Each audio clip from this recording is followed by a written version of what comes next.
días, ya yo creo que en aras de la puntualidad podemos empezar. El año pasado fue un año difícil y este año también ha sido un año bien complejo. Estamos en un entorno muy enrarecido. Todos los días quienes estamos en el mundo de las finanzas recibimos una cantidad de noticias que a veces nos hacen perder como el panorama de corto, mediano y de largo plazo.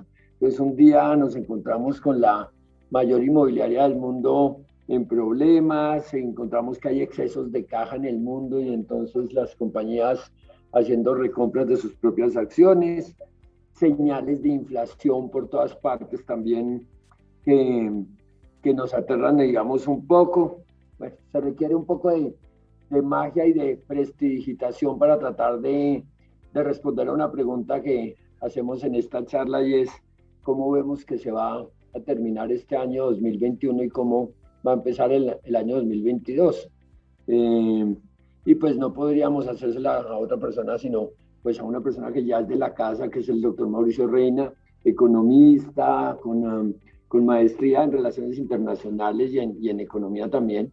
Eh, pues Mauricio, muy valiente, ponerse a tratar de ayudarnos a encontrar respuestas a esa pregunta y pues que al final no seremos como el olvido que seremos. Entonces, pues bienvenido Mauricio y bienvenidos a todos, gracias por acompañarnos, esperamos que la charla pues sea muy enriquecedora para todos y para que ustedes junto con sus financial planners puedan tener una conversación adicional sobre la construcción de sus portafolios. Entonces, bienvenido Mauricio.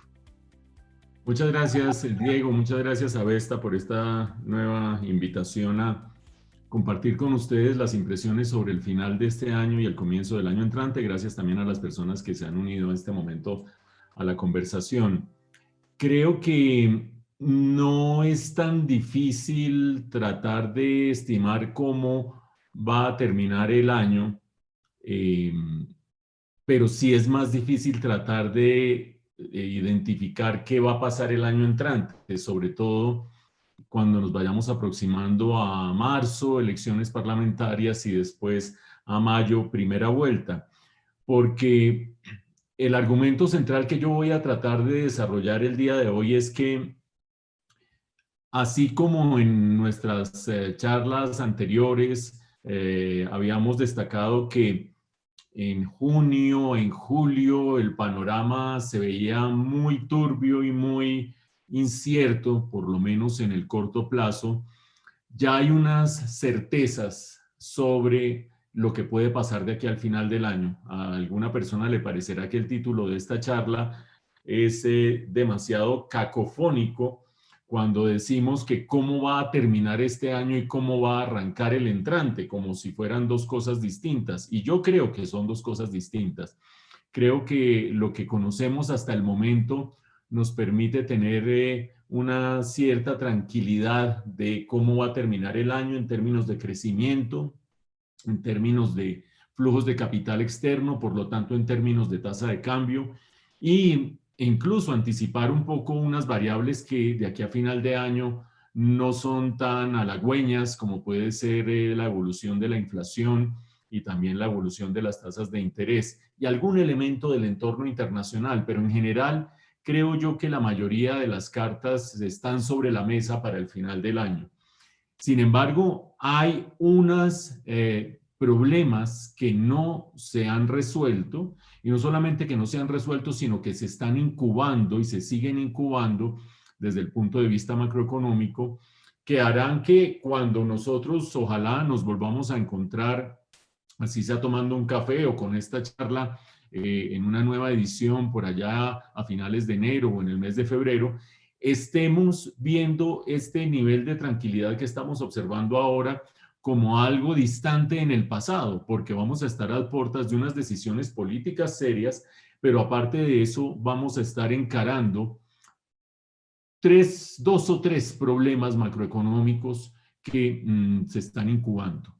En ese contexto, la presentación va a tratar de hacer énfasis en esos dos momentos, el momento del fin de este año y el momento del año entrante, y voy a tratar de identificar en ese momento del año entrante cuáles son los principales retos que se encaran y que se están construyendo ahora. Estoy compartiendo pantalla y salvo que ustedes me digan lo contrario, voy a suponer que ustedes también están viendo mi pantalla en este momento. ¿Cómo será el fin de 2021 y el comienzo de 2022 para la economía colombiana? Y lo que yo he querido organizar es en el punto número 1, que es el que más extensión va a tener, tratar de caracterizar lo que yo he denominado una cierta calma de aquí al final del año. Y a partir de allí, en los otros 3 puntos, que son un poco más cortos, para que ustedes vayan dimensionando, todos tenemos cosas que hacer en el día de hoy y no quiero tomar demasiado tiempo, tratar de identificar los temas que nos van a estar preocupando arrancando el año entrante, inevitablemente, ineludiblemente, y que van a ser temas que, dependiendo cómo se manejen en el próximo gobierno, encauzan por buen camino a la economía colombiana o nos dejan en medio de una de esas oleadas de incertidumbre como las que mencionaba Diego, que han caracterizado buena parte de este año. Yo espero tomar unos 45 minutos en esta charla y mientras tanto ustedes pueden ir haciendo preguntas, comentarios que Diego se encargará de recoger y el equipo de Vesta se encargarán de recoger, y al final vamos a escoger unas cuantas de esas preguntas para tratar de darles respuesta. Sin mucho más preámbulo, entonces vamos a la cara tranquilizante de lo que puede venir en las próximas semanas. En primer lugar, voy a referirme a la recuperación económica, que es una recuperación que es firme, que es buena, incluso en términos relativos frente a otros países de América Latina, y que es generalizada para distintos sectores. Obviamente unos sectores avanzan con mejor ritmo que otros, pero ya es generalizada para distintos sectores. Empecemos por la firmeza de esta recuperación económica.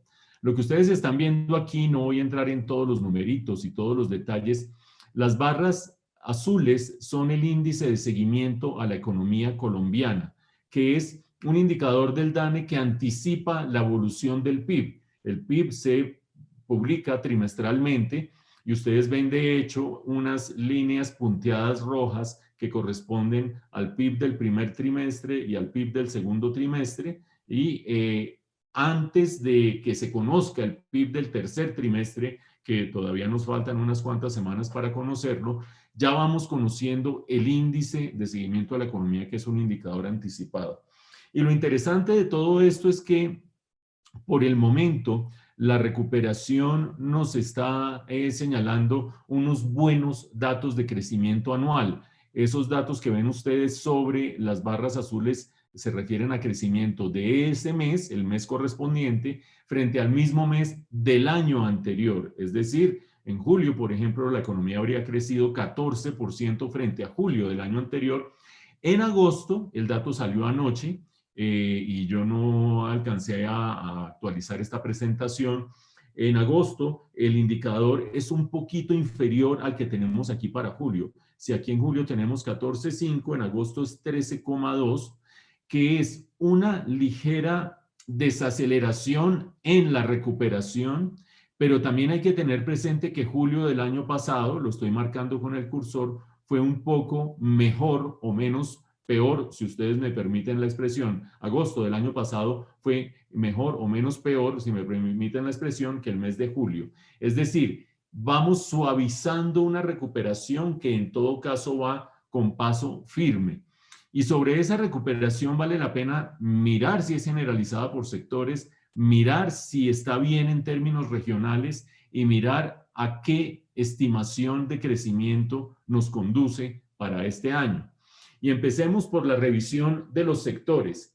Ustedes podrán tener después copia de esta presentación si es que quieren entrar en sectores específicos, porque evidentemente las discusiones sectoriales son claves a la hora de ver dónde pone uno su plata en el corto plazo, o algunos pensarán en el mediano plazo. Yo creo que el mediano plazo hace parte de la segunda parte de esta charla, pero si nos vamos al gráfico de la izquierda, donde están los distintos desagregados sectoriales de la economía colombiana. No los voy a leer todos, pero ahí ustedes encuentran construcción, minería, etcétera, etcétera. Hay tres clases de barras. La barra azul oscura, que es el primer trimestre de este año, la barra azul clara, que es el segundo semestre del año pasado, y la barra roja, que es la que más nos interesa, que es la más cercana, que es el segundo trimestre de este año. Es decir, nos vamos moviendo desde el azul claro, que es el dato más viejo, la mayoría de sectores en negativo, hacia el azul oscuro, que es el comienzo de este año, ya los sectores yéndose hacia el positivo, y el rojo, que es el dato más reciente, todos los sectores en crecimiento positivo. Un dato muy importante, el crecimiento de la economía colombiana en este momento es balanceado desde el punto de vista sectorial y desde el punto de vista de la oferta. Por supuesto que algunos de ustedes que estén mirando el gráfico con atención dirá, pero ¿qué balance? Si ahí estoy viendo comercio con un crecimiento del 40%, entretenimiento con un crecimiento del 83%, versus, por ejemplo, administración pública que tiene un crecimiento del 9%. Sí, pero fíjense ustedes que los mayores crecimientos sectoriales en este momento son los de los sectores que tuvieron la mayor contracción el año pasado, es decir, hay un efecto rebote. Cuando uno hace el más o menos promedio de lo que cayeron el año pasado y lo que se están recuperando ahora, cosa que no vamos a hacer, por supuesto, en esta discusión, termina concluyendo que todos están teniendo una recuperación razonablemente balanceada. Y por el lado del gráfico de la derecha, que es algo muy importante también, que son las fuentes de gasto de esta economía, gasto público, el consumo, la inversión, las exportaciones, todos los rubros están creciendo. Se lee de la misma manera. El azul claro son los datos del año pasado, el azul oscuro son los datos del primer trimestre de este año, el rojo son los datos del segundo trimestre de este año. Ya todas las fuentes de crecimiento están balanceadas también. Hasta hay uno que tiene recuperación en firme y recuperación equilibrada, y ambas son buenas noticias cuando se trata de ver no solo la solidez de la recuperación, sino además de eso, la posibilidad de tener un abastecimiento más o menos homogéneo y generalizado entre sectores y, por lo tanto, ningún sector particularmente vulnerable en esta coyuntura frente a imprevistos. Insisto, estamos hablando de aquí al final del año. Cuando uno trata de ver en qué andan el sentimiento de la gente, el sentimiento de los consumidores por una parte, pero también el sentimiento de los industriales y de los comerciantes, que son datos claves porque todos hemos vivido, Diego así lo decía al comienzo, esos vaivenes en el estado de ánimo de no saber exactamente para dónde van las cosas en medio de la incertidumbre, que si la pandemia, que si el déficit fiscal, que si la reforma tributaria, la calificación de las calificadoras, etcétera, etcétera, para no hablar de la incertidumbre electoral. El estado de ánimo es muy volátil, y esa volatilidad en el estado de ánimo, que es la que reunimos en una reunión como esta, perdón por la redundancia, uno tratando de descifrar qué es lo que está pasando en el entorno, afecta, por supuesto, el ritmo de recuperación. La buena noticia es que el ánimo está parejitamente bueno, si me permiten también la expresión. ¿Qué tenemos en el gráfico de la izquierda? La confianza del consumidor que mide Fedesarrollo. Cada vez que ustedes ven en el periódico confianza del consumidor aumentó, disminuyó, no sé qué, pues uno muchas veces pasa ese dato porque es un porcentaje ahí que como que no dice mucho por sí solo, hasta que uno se mete a la gráfica y ve esta evolución. Estoy marcando con el cursor, la gran depresión en la que caímos todos en marzo y abril del año pasado, en medio de la evidencia de la crisis de la pandemia, una recuperación más o menos hasta diciembre y una nueva depresión en la que caímos a raíz del paro y de los problemas sociales, más un elemento de confinamiento, y ahora una recuperación vigorosa que nos lleva a niveles que no habíamos visto en 2 años, más o menos, este nivel de recuperación del índice de confianza del consumidor. Y aquí yo quiero señalar qué quieren decir estos 3 colores. El índice de confianza del consumidor agregado de Fedesarrollo es el de la mitad, es el azul oscuro. El que mira hacia adelante, cuando se le pregunta qué opina usted del futuro, las expectativas, es el rojo. Y el que mira el bolsillo en este momento es el gris. Entonces estamos en un presente que está por debajo del sentimiento general, pero una expectativa futura que está más optimista que el sentimiento general. En resumen, todos recuperando nuestro ánimo, pero más optimistas sobre el futuro que incluso sobre la coyuntura actual. Y evidentemente esas son buenas noticias hacia el futuro. En la derecha tenemos dos datos clave. La disposición a comprar vivienda, bienes durables, tres datos clave en realidad, pero son más o menos, dicen lo mismo, dos de ellos. Vivienda, bienes durables y vehículos. ¿Por qué uno descompone esto cuando trata de meterse en nuestro estado de ánimo? Porque estos indicadores son aquellos que se refieren a decisiones que involucran la perspectiva sobre el futuro. Yo puedo decidir hoy pegarme un almuerzo en un buen restaurante que me va a costar una platica y me le mido porque pues tengo ese excedente o qué sé yo, pero yo no me meto tan fácilmente a comprar un apartamento en este momento porque me endeuda durante 15 o 18 años. No me meto tan fácilmente a comprar un carro con un crédito porque me endeuda durante tanto tiempo. Esa perspectiva de futuro, esas decisiones sobre compra de vivienda, bienes durables y vehículo, son un indicio de qué tanto está dispuesta a gastar la gente o a meter su plata en un proyecto de futuro en un entorno relativamente incierto como el que estamos. La buena noticia, cada cual lo leerá como quieran, algunos dirán qué cantidad de ingenuos, otros dirán qué bueno que esto esté sucediendo porque esto ayuda a apoyar la recuperación económica siempre que yo esté bien informado para tomar las decisiones que debo tomar y tener juego de cintura cuando las debo tomar. Lo bueno que muestra esta encuesta es que se están recuperando esas decisiones o ese ánimo sobre decisiones de inversión hacia activos que comprometen recursos futuros, que comprometen endeudamiento. Mucho mejor en vivienda, que es la línea gris que estoy mostrando, que en vehículos y bienes durables, pero vehículos y bienes durables recuperándose y sobre todo recuperándose mucho respecto al gran totazo que nos pegamos en marzo del año pasado. Y hablaba también de los industriales y de los comerciantes. No me detengo mucho aquí porque es súper elocuente la gráfica. El índice de confianza comercial está en récords frente a varios años hacia atrás. No solamente se ha recuperado línea roja, sino que está por encima de niveles previos en años anteriores, antes de la pandemia incluso. Ese es un muy buen indicio de cómo está percibiendo el comercio este cierre de año. Y vean ustedes que industria también ha superado ya en nivel de optimismo o nivel de confianza los datos que teníamos antes de la pandemia. No solo se ha recuperado frente a la caída de la pandemia, sino que va por encima. Tradicionalmente, para que nos entendamos, la confianza comercial va por encima de la confianza industrial. Y eso obedece no solamente a la idiosincrasia de cada cual, sino que el comercio se abastece de dos fuentes, la industria nacional, pero también las importaciones. Cuando la industria ve en las importaciones una amenaza, el comercio ve en las importaciones una oportunidad. Cuando la industria se sobrepone a la amenaza de las importaciones, el comercio también ve una oportunidad. Por eso generalmente las encuestas de los comerciantes van estructuralmente por encima de las de los industriales y en todo caso ambas son buenas en este dato. Y empecemos a meterle comparación con América Latina para saber dónde estamos parados nosotros en la actual coyuntura.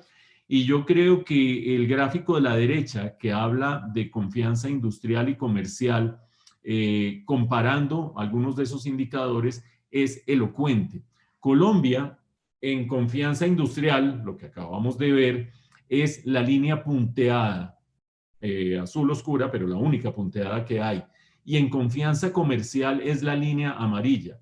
En pocas palabras, Colombia tiene los mayores niveles de optimismo hoy en día frente a Brasil, México, Chile y Perú, los pares más relevantes para compararnos.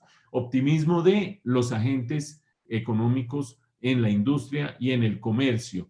Y ese optimismo, para entendernos, si ustedes después quieren ver esta presentación con detalle, toma como base cero, como punto de partida para hacer comparaciones, el comienzo de 2019, para no ensuciarnos, para no ensuciar el cálculo con que no, es que se deprimieron mucho más los peruanos durante la pandemia, entonces la comparación no es buena. No, lo medimos todo a partir de comienzos de 2019, que era un momento de relativa homogeneidad del entorno de las distintas economías, y frente a ese momento, hoy Colombia está en mayor condición de optimismo en industriales y comerciantes. Con todos esos datos en mente, es decir, recuperación vigorosa, recuperación equilibrada, recuperación, digamos que apoyada en un optimismo generalizado de consumidores, industriales, comerciantes. ¿Cuál es nuestra proyección en Fedesarrollo para el cierre de este año? Ya el año está prácticamente terminando. Nos queda el gran interrogante de si vendrá de manera muy feroz el cuarto pico de la pandemia o si vendrá relativamente suave. Eso dependerá, entre otras cosas, del nivel de vacunación y cómo siga avanzando, que no ha sido una variable que haya sido excesivamente tranquilizante. Y dependerá también de la disciplina de la gente, que a juzgar por el Festival Vallenato, los partidos de Colombia y lo que venga en Halloween, ojalá no vaya a ser muy terrible, pues ha sido una disciplina más bien laxa, una disciplina más bien limitada. Pero con todos esos elementos de incertidumbre, nosotros nos casamos por un escenario intermedio que daría un crecimiento este año de la economía de 9,6%. 9,6%, por supuesto, es un buen dato. Acuérdense ustedes que hace apenas unos meses estaban la mayoría de los analistas, estábamos nosotros también, que no teníamos datos de este vigor de la recuperación alrededor del 7%, por lo tanto 9,6% es un buen dato. Y aparte de eso, hay que destacar que es un buen dato incluso en términos latinoamericanos. Vean ustedes, bueno, hay dos escenarios más, un escenario más bajito, 9,4, un escenario más alto, 9,8. Esto es para quien las cifras le sean muy importantes para calcular presupuestos y demás, pero para el usuario común, pues el margen no es mayor entre uno y otro escenario y estamos en un buen crecimiento. Que cuando uno lo compara con el resto de América Latina, también da un buen resultado. Vean ustedes en el gráfico de la izquierda, ya no estamos hablando de optimismo, estado de ánimo y demás, sino del seguimiento de la economía en términos estrictos. Y vean ustedes el plato de espaguetis de la izquierda, que es ese índice de seguimiento de la economía para distintos países, cómo ubica a Colombia en julio más o menos ahí metido en el lote de arriba, el lote de abajo son Argentina y México, el lote de arriba Chile, Colombia y Perú, pero Perú descendiendo de manera importante. Y alguno dirá, bueno, pero es que esos indicadores no son muy buenos porque vea que Perú viene de muy arriba y antes venía de muy abajo. ¿Por qué no hacemos alguna promedio, algún tipo de cosa que nos permita quitar las puntas y comparar verdaderamente? Eso lo hacemos en el gráfico de la derecha. Construimos un índice que es la manera de agarrarlos a todos partiendo de un mismo punto y ver en dónde están ahora. Ese mismo punto de partida vuelve a ser el 2019, todos caímos en el 2020, mucho más Perú, después Argentina, después México, Colombia mitad del lote, y para 2021, como van las cosas, Colombia estaría teniendo el segundo mejor desempeño detrás de Chile. Chile está teniendo una recuperación muy vigorosa. Colombia tendría el segundo desempeño detrás de Chile, después Brasil, después Perú, etcétera, etcétera. Y yo quiero destacar una vez más que ese desempeño no es solamente el crecimiento 2021, sino cuando nos comparamos frente a prepandemia. Frente a prepandemia y con el dato de 2021, ¿quiénes quedan mejor parados? Los chilenos. En segundo lugar, los colombianos. Todo esto lo lleva a uno a decir, bueno, pues ya 8:30 y 20 minutos de charla, pues nos podemos ir porque va esta recuperación bien en sectores, bien en términos absolutos, bien en términos regionales, el ánimo de los actores económicos muy bueno, y parece que hubiera quedado atrás esa inquietud que teníamos a mitad de año y a comienzos de año, y esas palabras ominosas que estaba pronunciando Diego al comienzo, diciendo, bueno, la incertidumbre, la incertidumbre. Pues bien, hasta aquí las noticias buenas. No quiere decir que lo que venga no vaya a tener elementos de cosas buenas, pero es tremendamente desafiante, mucho más desafiante que este crecimiento de la economía. Por ejemplo, primer dato o primer tema de inquietud. No obstante que el mercado laboral se ha recuperado, la situación social sigue siendo un motivo de preocupación. Descompongamos esa frase. El mercado laboral recuperándose. Esta es la tasa de desempleo del país. Si alguno es acucioso y trata de comparar el numerito exacto de cada mes con lo que saca el DANE, de pronto va a encontrar un desfase de una décima o 2 décimas, porque como dice este subtítulo, esta es una serie desestacionalizada. No vamos a entrar en el detalle de cómo se estacionaliza ni nada. Lo que tratamos de hacer aquí es de eliminar los picos y los valles que tradicionalmente se presentan durante un año. En un año, al comienzo del año, hay mucho desempleo porque la gente ya ha hecho las ventas de diciembre y qué sé yo, y el año comienza frío y a final del año hay un pico estructural de mayor empleo, independientemente de cómo esté la economía, porque se aproxima la temporada decembrina. Tratamos de quitar esos efectos y la desestacionalizada nos muestra el mayor nivel de desempleo del país en mayo del 2020. Acuérdense, esos meses terribles, en plena pandemia, en plenos confinamientos más drásticos de todo este último periodo, y nos muestra una recuperación, una caída gradual del desempleo hasta un 12,6 en el último dato.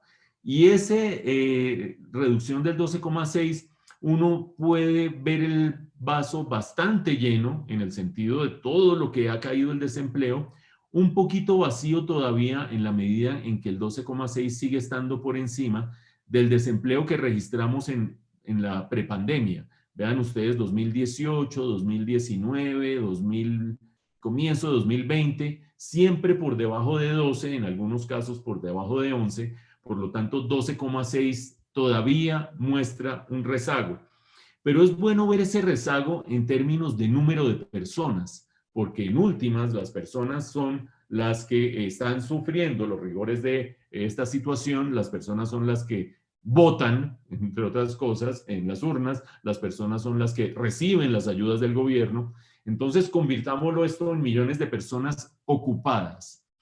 Antes de la pandemia había en Colombia más o menos 22 millones de personas ocupadas, dependiendo del mes. En julio estábamos en 22,7, 22 millones 700 mil, en agosto del 19, 22 millones 100 mil, más o menos por encima de 22 millones. Con la pandemia, meses terribles, el número de personas ocupadas cayó por debajo de 17 millones, es decir, perdimos más de 5 millones de empleos. Y lentamente se fueron recuperando y me quiero ir al último dato. El último dato que corresponde a ese desempleo que acabamos de decir de 12,6%, es de 21 millones 700 mil personas ocupadas. ¿Qué quiere decir esto? Que todavía tenemos 400.000 colombianos desempleados sin estar ocupados, buscando ocupación y sin estar ocupados frente a lo que sucedía antes de la pandemia. Y eso significa, por una parte, pues una inmensa recuperación. Acuérdense que hace un año y medio estábamos en 5 millones de personas que habían perdido su empleo. Ahora estamos en 400.000 personas que están buscando ese empleo, no lo encuentran, frente a los que estaban ocupados antes de la pandemia. Pero por otra parte, no es despreciable 400.000 personas, sobre todo desde el punto de vista de los rigores que eso conlleva para la situación social y sobre todo la situación social de ciertos segmentos. Y quiero atender o quiero concentrarme en los dos segmentos clave de los últimos meses, que ustedes los han oído mencionar muchísimo. El primero de ellos tiene que ver con los jóvenes. Aquí tenemos la tasa de desempleo nacional, que es de la línea azul oscura, y tenemos la tasa de desempleo juvenil, que es la línea azul clara. Y hay dos cosas que saltan a la vista. En primer lugar, que el desempleo entre los jóvenes ha sido consistentemente mayor que el desempleo nacional desde antes de la pandemia. Este no es un fenómeno que haya estallado con la pandemia, sino desde antes de la pandemia. Y lo segundo que vale la pena destacar es que la brecha se ha ido abriendo después de la pandemia. Vean ustedes la diferencia entre la línea azul clara y la línea azul oscura, se ha ido abriendo, y sobre todo que a medida que se recupera el desempleo total, no ha jalado consigo con tal vigor la recuperación del desempleo joven.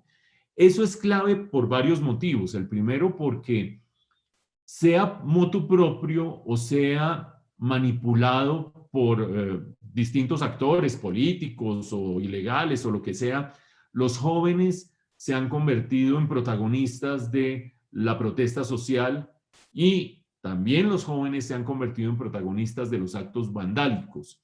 Insisto, motu propio o manipulados. Y lo cierto es que estas cifras de desempleo son caldo de cultivo para una inestabilidad social persistente y por lo tanto política persistente en Colombia o en cualquier país del mundo, o si quieren circunscribámoslo a la región. Mientras uno no resuelva estructuralmente este problema de desempleo juvenil, pues la estabilidad que todos queremos seguramente va a estar distante. Pero en segundo lugar, cuando uno ve los signos de interrogación que hay acerca de las elecciones del año entrante, hay un gran signo de interrogación sobre un segmento del electorado que es muy cuantioso, muy voluminoso, que son los nuevos votantes. Y esos nuevos votantes, pues sí, los agarran las encuestas, pero no los agarran con tanta precisión como quizás agarra otros segmentos poblacionales. Puede ser un votante más volátil, es un votante con una agenda nueva, distinta, muy asociada con el cambio climático, muy asociada con nuevos problemas que no son los problemas tradicionales que vivió este país en medio de la polarización. Solo para tener en cuenta que se vincula la situación del mercado laboral con potenciales discusiones sobre el futuro del país.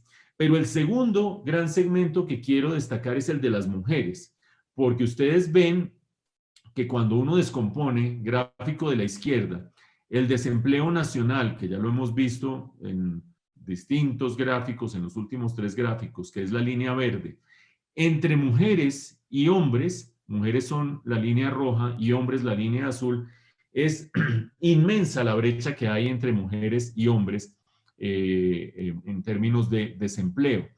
Una brecha, dicho sea de paso, que viene desde antes de la pandemia. Vean ustedes lo que sucede durante 2019 y 2018. Existe la diferencia entre las dos líneas, pero que se incrementa de manera sustancial en la pandemia.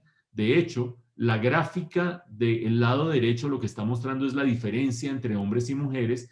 Vean la disparada que se pega con la pandemia, y se ha venido medio recuperando, pero vuelve y sube y vuelve y baja, y sigue siendo una brecha de 7 puntos entre hombres y mujeres. ¿De qué depende que se recupere? Pues depende de dos cosas, esencialmente de la recuperación de la economía, pero también de que desaparezcan elementos estructurales del mercado laboral que discriminan en contra de la mujer. Y no solo del mercado laboral, también están aquí elementos que discriminan en contra de la mujer, como por ejemplo que la mujer dedica buena parte de su tiempo a la economía del cuidado. Eso lo sabemos y eso es un tema estructural que hay que ir resolviendo paulatinamente, que esa economía del cuidado tenga algún tipo de remuneración o retribución, pero que en medio de la pandemia y de la situación actual se ha visto exacerbada por cuenta de la dificultad para que todos los miembros de la familia, jóvenes y niños, vuelvan al sistema educativo. La mujer termina pagando los platos rotos de no poder volver al mercado laboral hasta que el sistema educativo no se normalice del todo. Esos dos segmentos son clave y también tienen un impacto muy significativo de cara a lo que pueda suceder en las elecciones. Un último dato sobre desempleo y dejamos este bloque, que es el bloque, como les decía, más lleno de información para concentrarnos en algunas ideas de los otros problemas que tenemos por delante y pasar a las preguntas de ustedes. La última reflexión tiene que ver con la recuperación de empleos en los distintos sectores de la economía. Habíamos dicho que el crecimiento de la economía hoy en día es generalizado y homogéneo entre sectores económicos. Y lo que estamos viendo en este gráfico es cuánto perdieron en términos de empleo o cuántos ocupados se perdieron por sectores durante el año 2020 y cuántos se han recuperado. ¿Cómo se lee este gráfico? A la izquierda, los distintos sectores de la economía. En la mitad, la diferencia entre el blanco y el gris es el nivel de empleo que tenía cada sector en 2019. El rojo es el punto al que se fue el empleo de cada sector en 2020, el peor año de la pandemia, y el azul, el empleo en el que está cada sector entre junio y agosto de 2021. Dicho de otra manera, si vamos para el total nacional, que es el dato de arriba, aquí estaba el empleo donde está el cursor en 2019, cayó hasta el punto rojo y se ha recuperado hasta el azul. Eso se lee fácil más o menos. Y ahí ustedes ven que algunos sectores ya tienen un empleo mayor, un nivel de ocupación mayor que el que tenían antes de el año 2019, es decir, que tenían en 2019, perdón, antes de la pandemia, como actividades profesionales, información y comunicaciones, no los voy a leer, ahí solo son 3 en realidad, el otro es agricultura, pero quiero destacar que hay 2 sectores que están peor de lo que estaban en 2019 en términos de empleos. Industrias manufactureras, y esto es delicado, eso es llamativo, industrias que ha tenido una recuperación más lenta, pero en todo caso recuperación, y ustedes ya vieron el nivel de optimismo de los empresarios, no se corresponde con el rezago en la creación de empleo, pero explotación de minas y canteras, vean ustedes, que no ha recuperado, sino que sigue perdiendo empleos. Eso nos lleva a una discusión que no vamos a desarrollar con mucho ni profundidad acá, que es la que tiene que ver con que el sector minero no ha podido aprovechar los buenos precios del carbón, los buenos precios del petróleo en términos de actividad productiva, en gran medida porque no tuvo la inversión necesaria para expandir su exploración, explotación, etcétera, y aprovechar esta bonanza, lo cual nos impacta macroeconómicamente. Eso lo pongo ahí como nota de pie de página porque es un dato que no se puede soslayar, pero quiero en términos de empleo dejar esta discusión sobre los sectores. Y con eso en mente cerramos con una reflexión, cerramos este bloque de lo social laboral, una de las grandes inquietudes que sigue vigente y en la que me detuve bastante porque cada persona con problemas en el mercado laboral es un votante con un punto de vista sobre el país de cara a las elecciones. Lo cerramos con esta proyección del desempleo nacional, gráfico de la izquierda, sigue bajando, bajando, bajando, pero no obstante esta proyección de descenso, la pobreza no llega a bajar sustancialmente, la pobreza monetaria, que subió del 2019 al 2020 en 8 puntos, prácticamente un poco menos de 8 puntos, 7 puntos y pico, caería con esta recuperación de la economía en 2021 a 40%.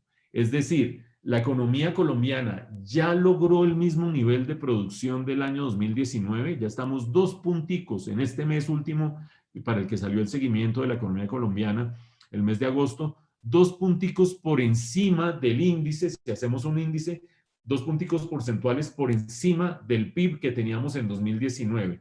Pero hay 400,000 desempleos, 400,000 personas desocupadas que no han recuperado su empleo y hay un deterioro en términos de pobreza que fue del 34% de los colombianos al 40% de los colombianos. 5 y pico por ciento de la población colombiana no se ha recuperado de la caída nuevamente en pobreza monetaria.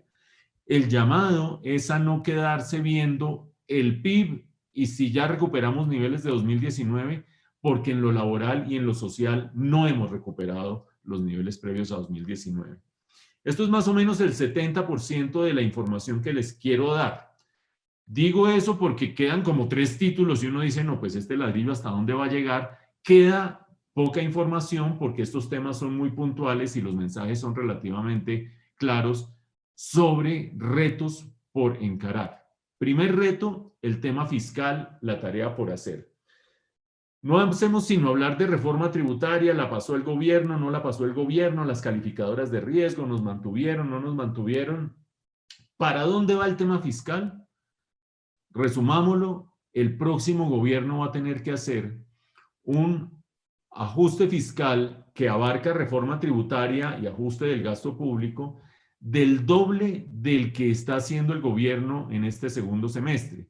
Si a alguien le parece que esta reforma tributaria que acaba de pasar en el Congreso fue importante, que sin duda lo fue, la más cuantiosa como porcentaje del Producto Interno Bruto en muchísimo tiempo, esa reforma tributaria es apenas la mitad de la que tendrá que hacer el próximo gobierno, apenas entre, ojo, apenas entre. ¿En dónde se ve eso? Aquí les doy unos datos, les dibujo el panorama en el que se da esa reflexión. El déficit fiscal de Colombia lo tenemos medido en 2020, perdón, en 7,8%, estimado para 2021 en 8,6%. Unas barras rojas horrorosas por allá abajo, ustedes ven. Y alguien dice, bueno, quítele tanto horror y tanta alarma porque eso corresponde a que la crisis de la pandemia, las ayudas sociales, de acuerdo, totalmente de acuerdo. Pero cuando uno compara con el resto de países de América Latina de referencia, ve una cosa muy llamativa. La mayoría de países tuvieron su peor año fiscal en 2020 y en 2021 ya empiezan a recuperar terreno. Todavía en déficit grandes, pero hay una recuperación. Brasil pasa del 13,4 al menos 8,3 en déficit fiscal y así sucesivamente, no los voy a leer todos. Todos tienen una mejora, salvo Colombia. Colombia es el único país grande de América Latina que tiene peor situación fiscal este año que el año pasado. Eso lo leen las calificadoras, eso lo leen los inversionistas, eso lo leen los fondos de portafolio y por eso están tan atentos a ver quién gana las elecciones y con qué carpeta de ajuste fiscal llega debajo del brazo, porque no hemos tenido la recuperación que han tenido otros países de América Latina. Para quien quiera revisar después en la presentación, aquí están los datos de la reforma tributaria que acaba de pasar el Congreso. Solo basta con decir que la inmensa mayoría del ajuste fiscal, el 1,1% del Producto Interno Bruto, que en promedio va a generar esa reforma tributaria entre 2022 y 2032, la gran mayoría lo proveen las empresas, ya lo sabemos.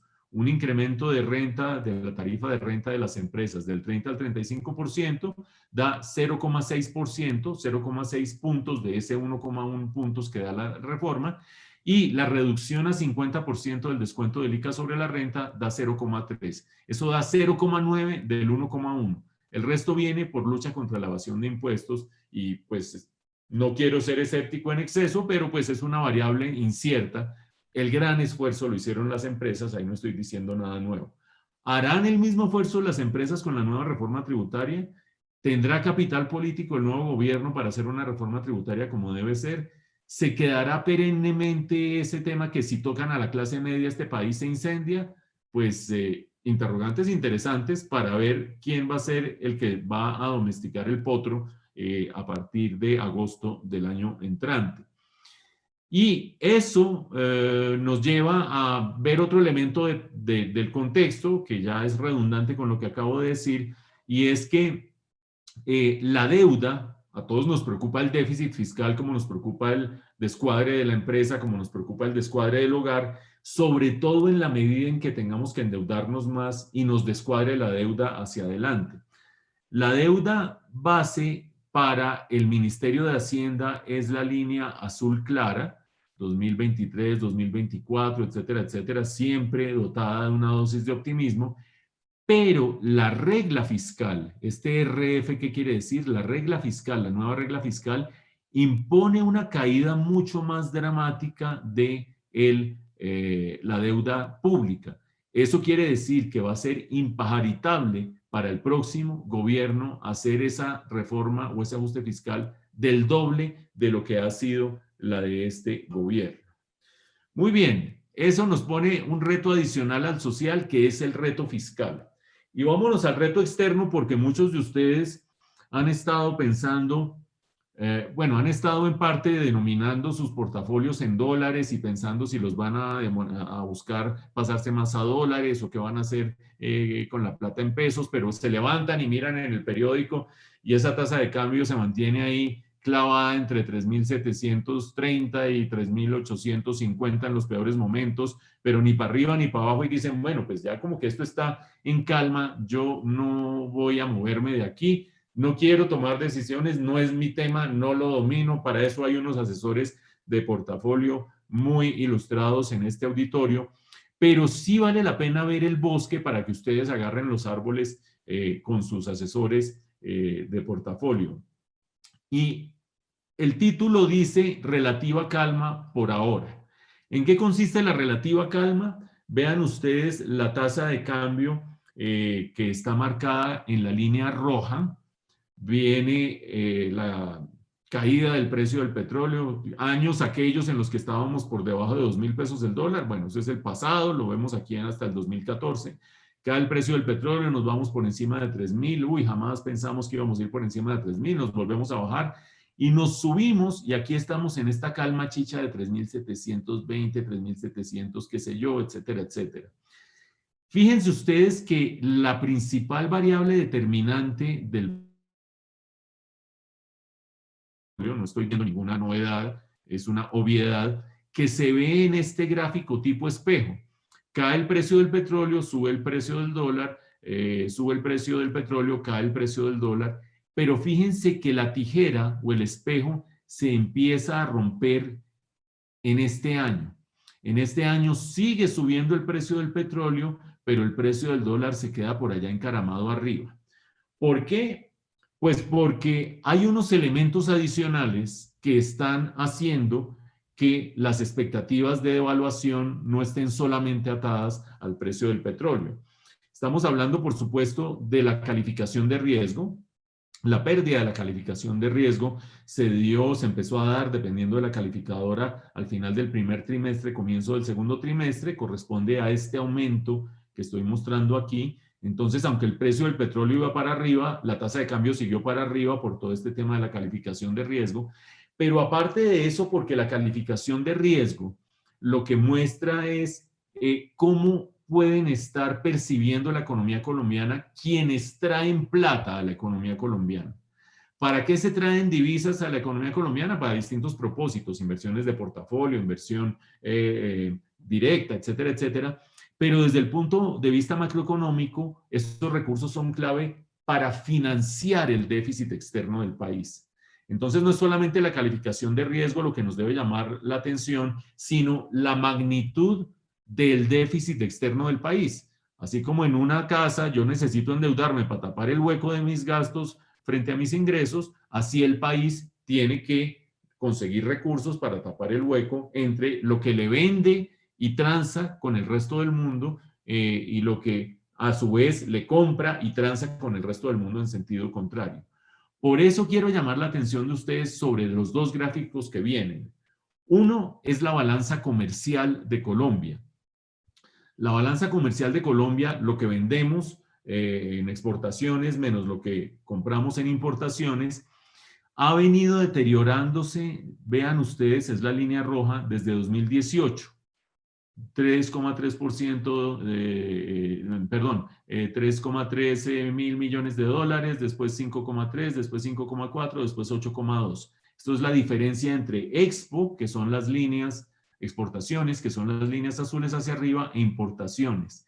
¿Por qué están creciendo tanto las importaciones? Vean ustedes la diferencia entre 2020 y 2021. Pues porque se está recuperando la economía y una economía en pleno proceso de recuperación necesita más insumos, más bienes de capital, más importación en términos generales. ¿Por qué no reaccionan tanto las exportaciones? Porque Colombia no ha hecho la tarea de tener una oferta exportable decente, novedosa, innovadora, distinta a nuestros bienes tradicionales de exportación, y porque en los bienes tradicionales de exportación, como lo decía hace un rato, no hicimos la tarea de invertir para expandir la capacidad de producción de petróleo, por ejemplo, o para producir distintos tipos de recursos que nos permitieran aprovechar la actual coyuntura. En suma, está aumentando el déficit comercial. Y cuando uno pasa a no solo el déficit comercial, sino el déficit en cuenta corriente, que abarca, es esta línea de la izquierda, abarca el déficit comercial, pero también el déficit de la renta de factores, es decir, lo que los factores productivos del resto del mundo producen en Colombia y remiten hacia afuera, restándole lo que los factores productivos colombianos que trabajan afuera remiten hacia adentro. La balanza de cuenta corriente termina teniendo un deterioro aún mayor. Vean ustedes la proyección o lo sucedido en el primer semestre de 2021. Ya vamos en un déficit de cuenta corriente del 5,4% del Producto Interno Bruto, mayor que el de 2020, el de 2019, el de 2018 y así hasta el 2016. Y eso significa que va creciendo la necesidad de financiación para la economía colombiana. Si uno quiere pintar este bosque en 3 trazos, dice, primer trazo, tenemos un hueco grande que tapar en términos de divisas. Segundo trazo, perdimos el grado de inversión por parte de las calificadoras de riesgo. Tercer trazo, no estamos en peor condición cambiaria porque hemos tenido buenos precios del petróleo, pero por algo más. Y ese algo más hay que tenerlo muy presente, perdón que me voy hasta acá, por 2 cosas que están pasando de aquí a final del año. Están pasando que Ecopetrol está trayendo recursos de crédito externo para financiar la compra del 51,4% de las acciones de ISA. Esos recursos, el crédito se contrató el 17 de agosto y se traerán gradualmente. ¿Esos recursos se van a traer eternamente? Por supuesto que no. Cuando se traigan y se perfeccione la transacción, no más entrada de recursos de ese crédito de Ecopetrol. Y lo segundo, la distribución de derechos especiales de giro del Fondo Monetario Internacional a todos los países miembros. Si quieren, en alguna de las preguntas aclaramos qué quiere decir todo eso, pero como la mitad de ustedes ya sabe que el Fondo Monetario decidió que a todos los países miembros les inyectaba una liquidez a través de derechos especiales de giro, que es como un equivalente a recursos de los distintos países en el Fondo Monetario.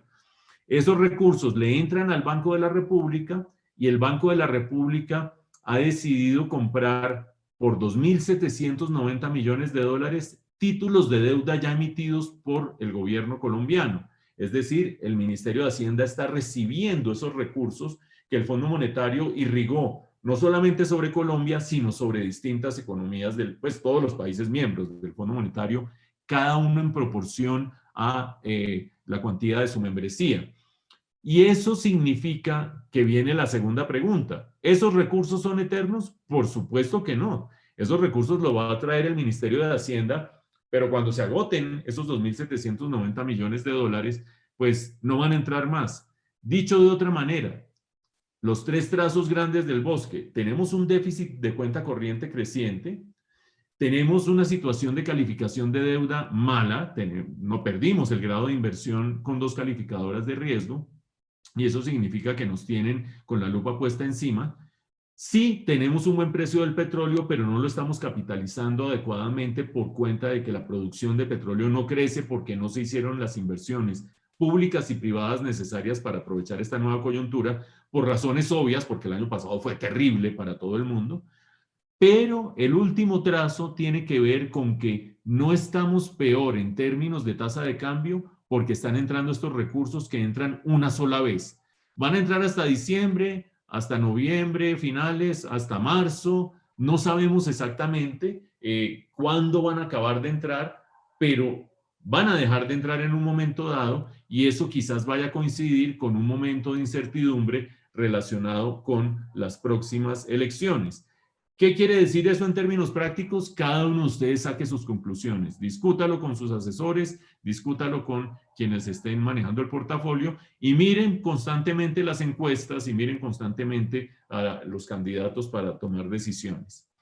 Y nos vamos con el último tema antes de pasar a las conclusiones, que es otro que nos preocupa. Nos ha preocupado mercado laboral y situación de la pobreza, nos ha preocupado el tema fiscal, nos ha preocupado el tema externo y nos preocupa el tema de la inflación que se está acelerando. ¿Dónde se ve la aceleración de la inflación? En el gráfico de la izquierda. En ese gráfico lo que estamos viendo es el rango meta del Banco de la República, a lo que le apunta el Banco de la República, una inflación entre el 2 y el 4%. Es la barra azul celeste que estoy marcando con el cursor. Y la inflación es el dato que está marcado con la línea azul. Evidentemente, en cuestión de 5 meses, pasamos de estar por debajo de la meta del Banco de la República a desbordar la meta del Banco de la República. ¿Quién es el principal responsable? Está a la derecha, es el precio de los alimentos. ¿Por qué marco que es el precio de los alimentos? Porque no es tan mala noticia en la medida en que no es la dinámica de la economía colombiana, como se está recuperando, jalonó todos los precios y entonces nos está llevando al descuadre general. Los precios de los alimentos no es bueno que suban porque afectan la canasta familiar, poder adquisitivo, etcétera, etcétera, pero por lo menos son un fenómeno de oferta principalmente. Es decir, la labor de frenar el carro para el Banco de la República no va a ser tan severa como si fueran todos los precios los que están disparados en este momento, que el frenón tendría que ser mucho más grande, sino que estamos pasando por un columpio en el que se aceleró más la inflación y ese columpio tiene que ver con alimentos, aunque todos los demás también van para arriba, como ustedes ven. Y en todo caso, el Banco de la República, como se ve en este otro slide que estoy mostrando, va a tener que seguir frenando. ¿Qué quiero decir con eso? Gráfico de la derecha, la tasa de interés ha empezado ya a aumentar y va a seguir aumentando sin duda, va a seguir aumentando, vaya uno a saber exactamente a cuánto vamos a llegar, si vamos a llegar al 2,5, 2,75 en el mes de diciembre, pero sin duda va a seguir aumentando y va a seguir aumentando comenzando el año entrante. En todo caso, hoy en día, esa tasa de interés del Banco de la República sigue siendo expansionista. Si ustedes van en la parte de atrás del bus y dicen, hey, que frene, que la inflación está disparada, el freno no está a fondo. Si ustedes están preocupados y le dicen, ¿por qué está frenando tanto? Estoy empezando a frenar, pero no he frenado lo que voy a tener que frenar para parar este bus, o no para pararlo, nadie quiere pararlo, para parar el bus de la inflación más bien. Con todo eso en mente, dos reflexiones finales. Le dedicamos media charla a mostrar las virtudes de la recuperación económica, equilibrada, mejor que los países vecinos, con buenas dosis de optimismo y vigorosa, aunque el último dato del índice de seguimiento de la economía es un poquitico menos bueno que el del mes anterior, pero el mes de comparación, agosto del año pasado, fue un poco mejor que el mes de julio del año pasado. Entonces ahí uno puede decir, hay un poquito de elemento estadístico, pero también es cierto, no vamos tan viento en popa como pensábamos, pero con todo y eso, llegar a 9,5%, 9,4% de crecimiento este año es bueno, y es bueno regionalmente, solamente superados por Chile en la manera como vamos a salir de esta pandemia en términos de crecimiento. Otro plato de la balanza, no se recupera al mismo ritmo el empleo, no se recuperan al mismo ritmo las cifras de pobreza. Hay 400,000 personas que están desocupadas frente a lo que teníamos antes de pandemia. Hay muchos jóvenes en situación de desempleo, muchas mujeres en situación de desempleo. Y si ustedes son asesores de campaña de alguien, tomen nota de todo esto, porque por allí tendría que ir la campaña, junto con el tema de inseguridad, que no hay que desvincularlo totalmente de esta discusión social. No exclusivamente, pero no desvincularlo totalmente. Y fuera del tema social, para economistas y para manejadores de portafolio y administradores y asesores, tema fiscal, tema externo, tema de inflación. Con todo eso en mente, el próximo gobierno, bueno, pasó marzo, pasaron las parlamentarias, pasó la primera vuelta en mayo, tenemos otro cafecito con ustedes en mayo y bueno, ¿cómo está esto? Llegó el próximo gobierno. ¿Cesó la horrible noche o entramos a la horrible noche? Dependiendo de las preferencias que cada cual tenga sobre quién deba ser el próximo presidente. Pues la noche va a estar allí, independientemente de quién gane, y la noche tiene varias características. Una reversión en el entorno económico mundial. Lo que hoy es abundante liquidez internacional, al final del año entrante ya va a empezar a ser contracción de liquidez internacional.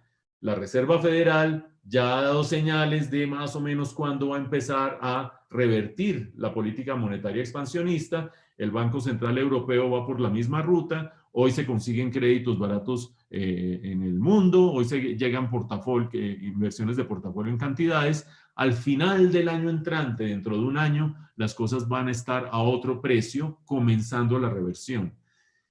Otro rasgo de la noche, el próximo gobierno que sale con los dedos, con la B de victoria y se posesiona con una banda presidencial muy bonita, al día siguiente tiene que empezar a plantear una reforma tributaria del doble de lo que fue la reforma tributaria actual.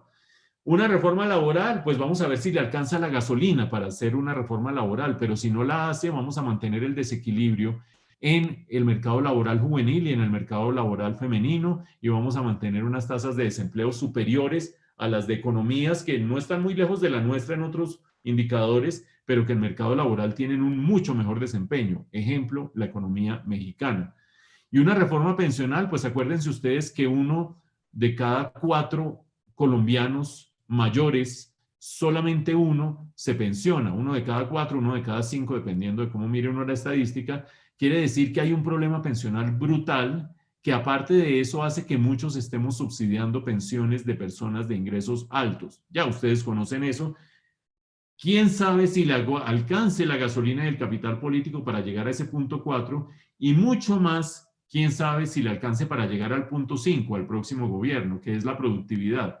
Si nosotros queremos tener un buen desempeño hacia adelante, tenemos que superar estos indicadores de productividad. No voy a entrar a profundizar, pero vean ustedes cómo ha evolucionado la productividad desde 1980 en Asia, la línea gris, en Estados Unidos, la línea azul, en Europa, la línea amarilla.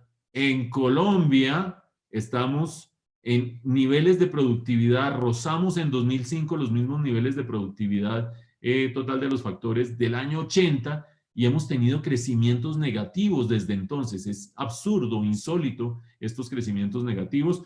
Bueno, estamos un poco mejor, mal de muchos consuelo de tontos, que los 5 principales economías de América Latina, pero vayan ustedes a buscar aumentos de productividad significativos en Argentina, en Brasil en este momento, en México en este momento. Eso quiere decir que esas reformas que son críticas y fundamentales para el país quizás no se vayan a superar totalmente. Mi estimativo es, una vez más, para cerrar, preguntándonos sobre la horrible noche: si gana este gobierno que me gusta a mí o gana el otro que no me gusta a mí, ¿cesará la horrible noche o no? Ambos van a enfrentar una noche complicada. Y esa noche, por lo menos, involucra, conjurar esa noche o lidiar con esa noche, involucra los 2 primeros puntos de este listado. ¿Cómo lidiar con ese cambio en el entorno económico mundial cuando uno tiene un gran déficit externo y tiene una calificación de deuda que todavía no va a haberse recuperado y tiene unos capitales empezando a salir del mercado emergente, de los mercados emergentes? Y segundo gran reto, pues para poder un poquito neutralizar lo anterior y enderezar el caminado, la necesidad de sacar una reforma tributaria del doble de la que ya se hizo. De ahí para abajo yo no soy tan optimista, sobre todo cuando uno ve las encuestas, que alguien tenga el capital político suficiente para tener reformas de las que se requerirían en estos 2 frentes. De esa manera termino la presentación y quiero preguntarle a Diego si tenemos en este momento algunas preguntas o qué hacemos a continuación. Sí, Mauricio, muchas gracias. Muy ilustrativo. Como dice Leonardo Rocha, pues siempre nos transmite un estado que nos invita a sentarnos con los demás a pensar y cómo ajustar las decisiones. Sin embargo, él le pregunta también si Mauricio cree que la situación económica definirá el carácter de los votantes en el próximo año, ¿sí? O si la acción ideológica, o será que se va por la acción ideológica que actualmente vivimos. De alguna manera es si el entorno macroeconómico redireccionará a los votantes o no. ¿Cuál es tu opinión al respecto? Pues hay una cosa muy muy curiosa. Digamos que tratar de adivinar qué va a pasar en las elecciones es suicida, es decir, nadie se le puede medir a eso. Entonces, yo no voy a incurrir en esa torpeza. Pero tratando de ver lo que ha sucedido hasta el momento, uno supondría que en un país en el que se perdieron 5 millones de empleos, en el que la pobreza aumentó del 37 al 42%, en el que el desempleo juvenil supera el promedio del desempleo por las magnitudes que hemos visto. Los ninis, que ni trabajan ni estudian entre los jóvenes, son más de 2,5 millones de colombianos. Uno esperaría que el candidato de oposición, con trayectoria histórica como oposición, estuviera en este momento por encima del 50% de la favorabilidad. Si yo llego y veo esta misma situación en un país africano o asiático, qué sé yo, con la peor crisis social y económica de varias décadas, la oposición, que sobre todo con elementos demagógicos, algunos dirán que no, yo creo que tiene varios elementos demagógicos, tendría todo para estar en este momento barriendo en todas las encuestas. Yo creo que es motivo de preocupación en la campaña del candidato de oposición el no estar superando el 35%. Sí, todos los demás están regados por allá con un porcentaje bajitico, pero el no superar el 35% persistentemente, no obstante que primera línea, que no primera línea, que paro, que no paro, que bloqueos. O sea, los bloqueos y el paro, que es el estallido social más grande, no mejoró el dato de Gustavo Petro, sino que lo empeoró por la manera, entre otras cosas, en que esa campaña se vinculó a los aspectos más turbios del paro y los bloqueos. Eso lo menciono porque creo que es importante, en primer lugar, pero en segundo lugar porque creo que le arroja unos luces sobre qué tan ideologizada puede estar la elección. Yo creo que si estuviera tremendamente ideologizada, las encuestas ya estarían mostrando un candidato de oposición mucho más fuerte. Creo que la gente en Colombia tiene buenas dosis de pragmatismo y tiene buenas dosis de instinto de supervivencia. Y yo creo que la gente no olvida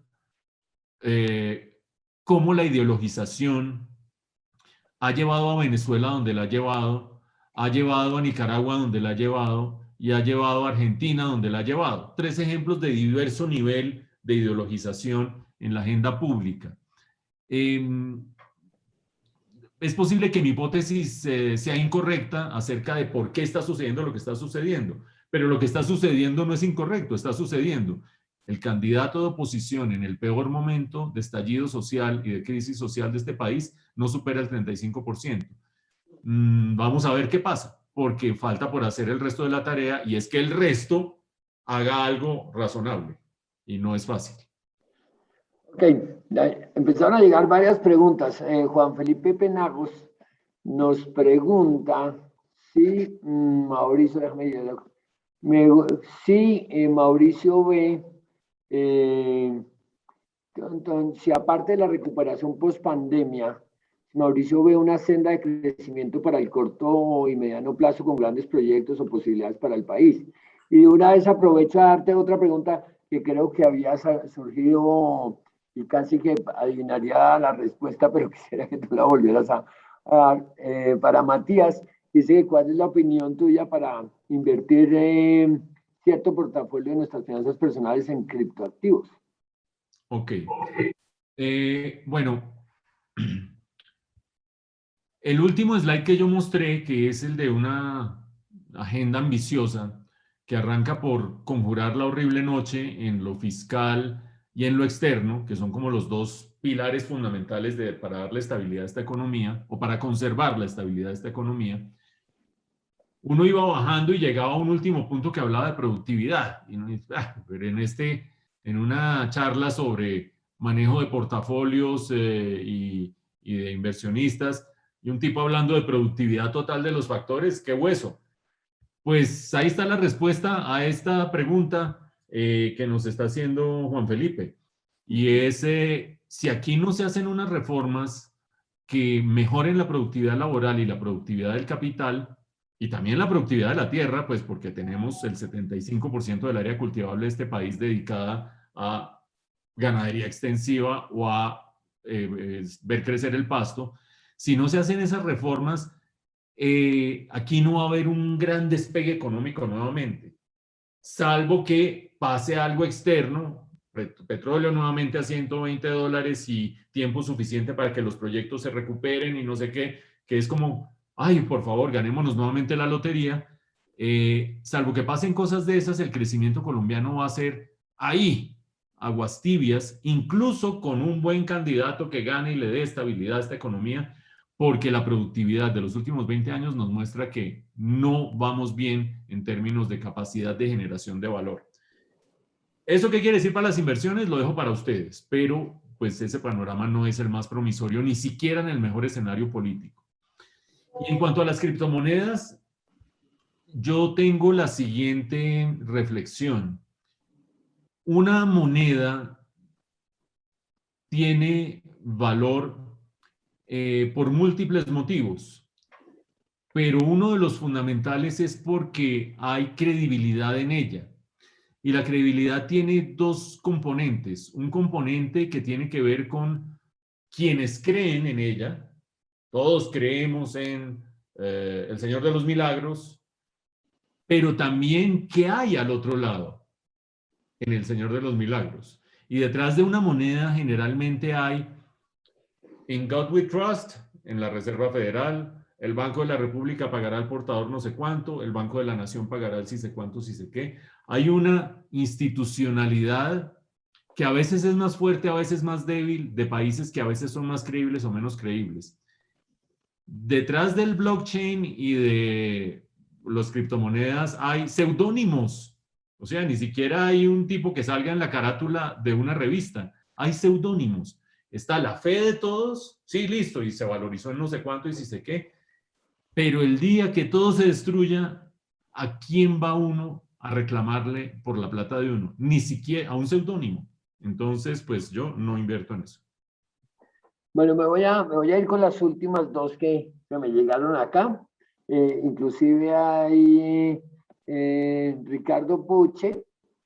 Ricardo nos pregunta, es que se me perdió aquí, pero básicamente se está refiriendo a la opinión tuya respecto del gran endeudamiento que tienen los países ahorita. ¿Qué repercusiones va a tener eso con los países tan endeudados en la economía y que se habla, digamos, de una gran crisis económica por las deudas exorbitantes en los países?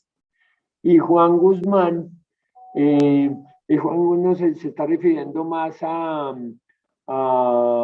un tema de lo que está pasando con los fondos inmobiliarios a raíz de un sistema de valoración interpuso la superintendencia financiera, pues ha visto pérdidas, digamos, en términos generales son los portafolios. Entonces, pregunta cómo Mauricio ha visto el desempeño de la inversión y la rentabilidad de los activos inmobiliarios en los últimos meses, quizás del 2021, y qué perspectivas se podrían visualizar en el futuro en esta inversión.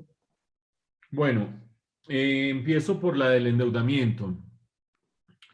Evidentemente, todos estamos muy endeudados, los países desarrollados, los países emergentes, y todos vamos a tener que apretarnos el cinturón.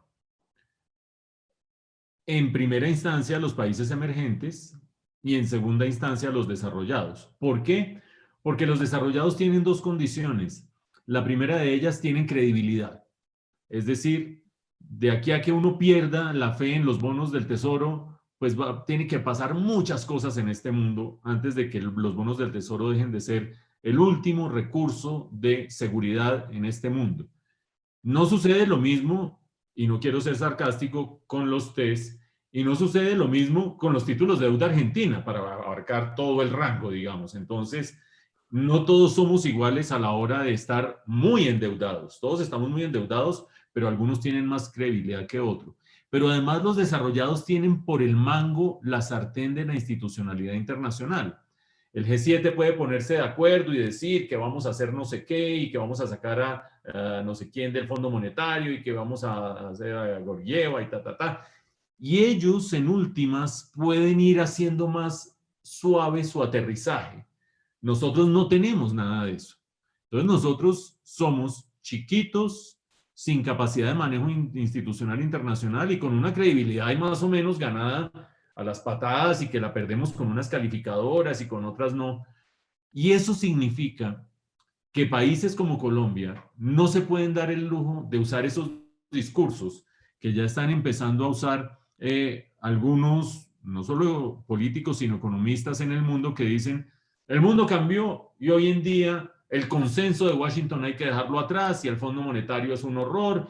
Ya mañana veremos qué hacemos con la deuda. Sí, ya mañana veremos qué hacemos con la deuda en Europa y en Estados Unidos. Y ni siquiera en toda Europa. Yo quiero oír hoy en día a un griego diciendo ya mañana veremos qué hacemos con la deuda.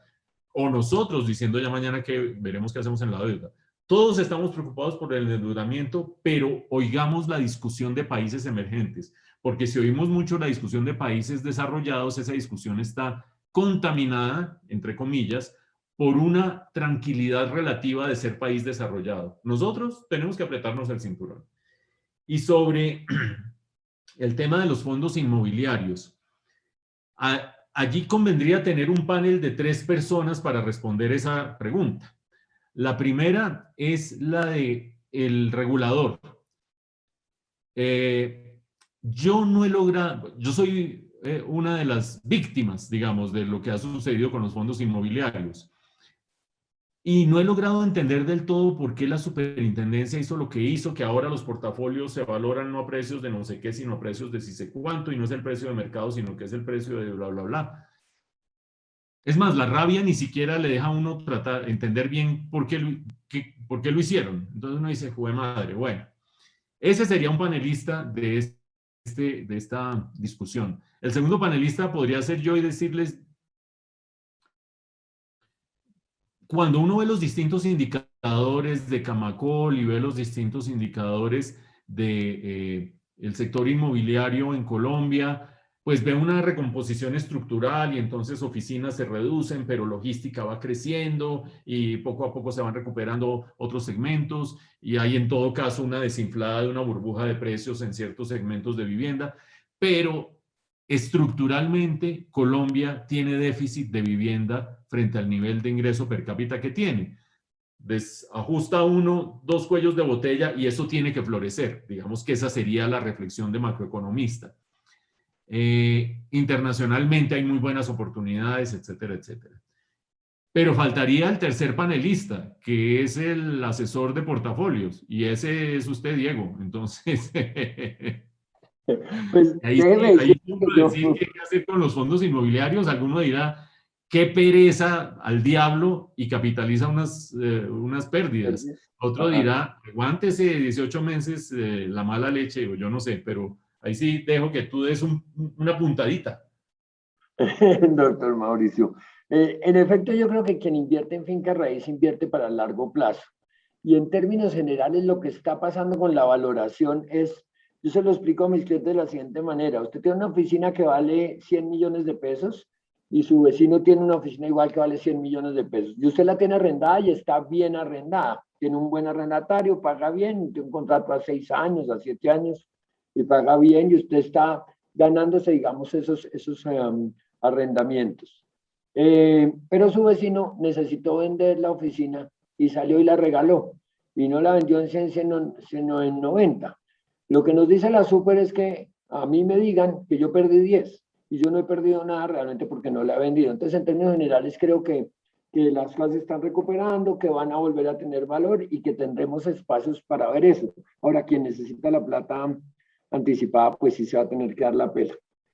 Yo antes de despedir esta charla, pues tengo que hacer la pregunta de rigor, que nos la va a mandar el doctor Reinaldo Pernía, es el estimado de la tasa de cambio para el 2021 y para el año 2022, con todo lo que hemos dicho. Bueno,